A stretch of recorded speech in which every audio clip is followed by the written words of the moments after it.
सध्या पुरार ग्रामपंचायत या ठिकाणी उभा आहे। ग्रामपंचायतीचं काम पूर्ण झालेलं आहे, तरीसुद्धा ग्रामपंचायतचा पूर्ण कारभार आज जिल्हा परिषद शाळेमध्ये त्या ठिकाणी होत आहे।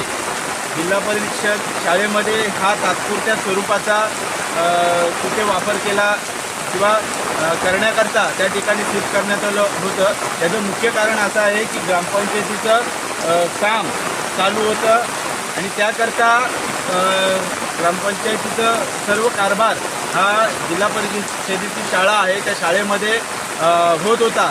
परंतु आता सध्या स्थिती पाहता ग्रामपंचायतीचं काम पूर्ण झालेलं आहे, तरी देखील अजूनही ह्या ग्रामपंचायतमध्ये हे कारभार चालू करण्यात आलेला नाही आहे।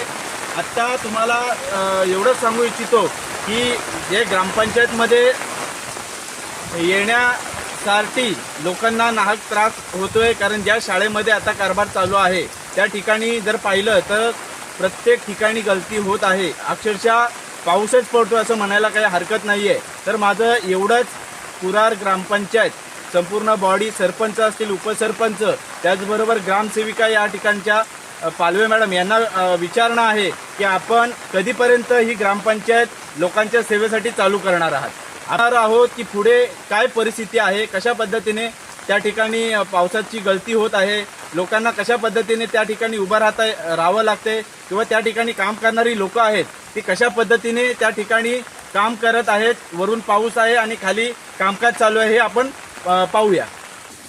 आपण पाहू शकताय जसं सांगितल्याप्रमाणे जिल्हा परिषद मराठी शाळा या ठिकाणी आता ग्रामपंचायत पुरार यांचं कामकाज चालू आहे। परंतु हे कामकाज चालू असताना कशा पद्धतीने पावसाची गळती या ठिकाणी चालू आहे आपण पाहू शकताय। या ठिकाणी संपूर्ण ओलं झालेलं आहे। आतमध्ये देखील आपण पाहू शकताय की कशा पद्धतीने वरून गळती होते आणि तरी देखील ग्रामपंचायतीचं काम पूर्ण होऊन देखील का तिथे कामकाज चालू केलेलं नाही याचं उत्तर